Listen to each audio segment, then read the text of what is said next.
अब एक क्वेश्चन देख लेते हैं ग्रीन्स थ्योरम से related. Question is verify Green's theorem in the plane for circulation of 3x² minus 8y² dx plus 4y minus 6xy dy where C is the boundary of the region defined by this. ये region दिए हुए हैं आपको, कौन सा है, y is equal to √x and y is equal to x²। तो देखिए y is equal to √x को हम लोग क्या लिख सकते हैं, x is equal to y²।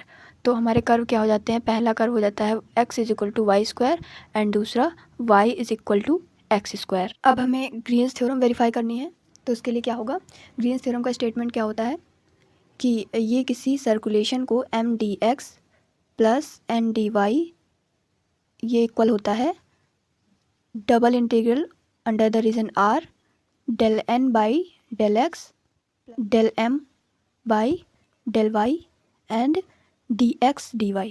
ये होता है आपका स्टेटमेंट। तो हमें इसे प्रूफ करना है, मतलब हम अगर लेफ्ट हैंड साइड को राइट हैंड साइड के इक्वल प्रूफ कर दें तो ग्रीन्स थ्योरम वेरीफाई हो जाएगी। इसके लिए हम क्या करते हैं, लेफ्ट हैंड साइड लेके चलते हैं। सबसे पहले लेफ्ट हैंड साइड से सॉल्व करेंगे circulation of m dx plus n dy।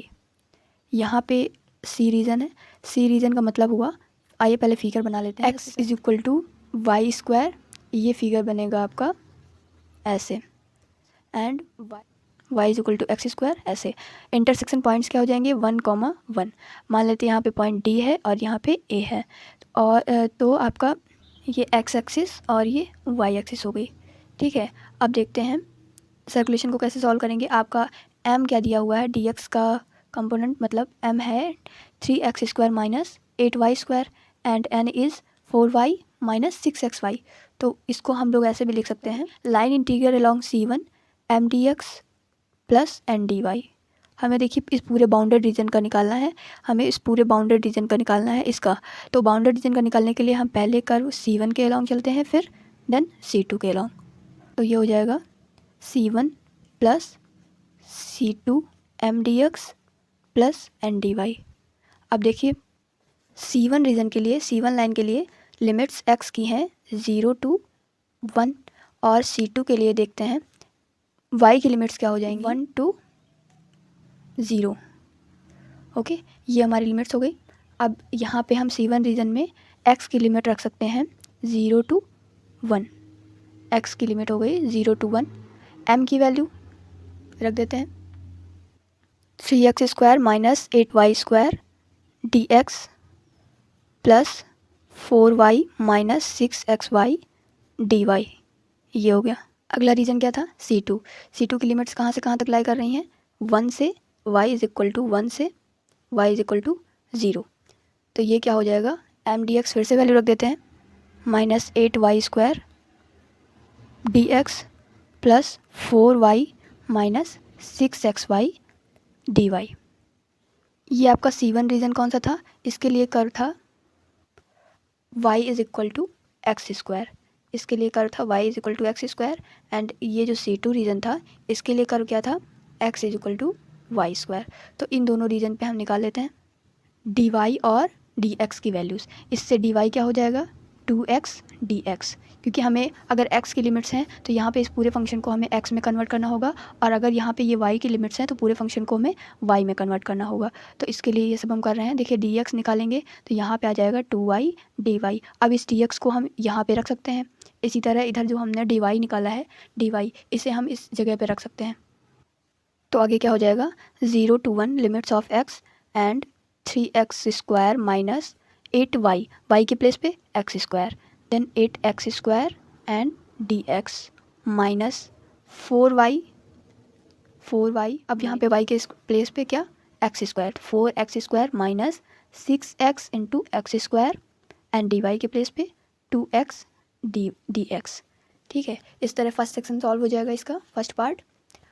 अब आगे क्या करते हैं, सेकंड पार्ट के लिए क्या करेंगे, प्लस सेकंड पार्ट इसी तरह 1 to 0 limits and this will be, x के प्लेस में हमें यहाँ पे y² रखना है, तो 3x² means 3y⁴ minus y के प्लेस पे y ही रहने देंगे माइनस 8y² एंड dx के प्लेस पे 2y dy plus 4y minus 6x के प्लेस पे y² that means 6y³ and dy। इसको सॉल्व कर लेते दोनों पार्ट। अब देखिए इसमें फर्स्ट पार्ट को सॉल्व करेंगे तो हमें मिलेगा इसमें फर्स्ट पार्ट में -1 एंड सेकंड पार्ट में ये वाला पोर्शन पूरा सॉल्व करने पे हमें मिलेगा 5/2। मैं डायरेक्ट लिख रही हूँ, आप लोग सॉल्व करिएगा। इसमें इसकी वैल्यू आ जाएगी 3/2। ये क्या आया है 3/2?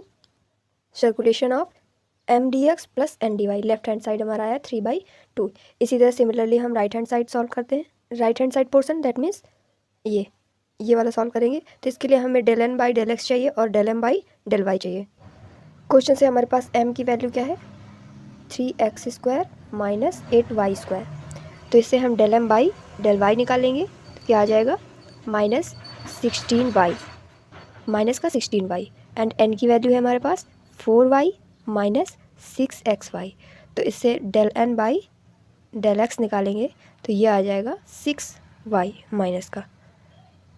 तो अब हमें सॉल्व क्या करना है, double integral over the region r del n by del x minus del m by del y and dx dy।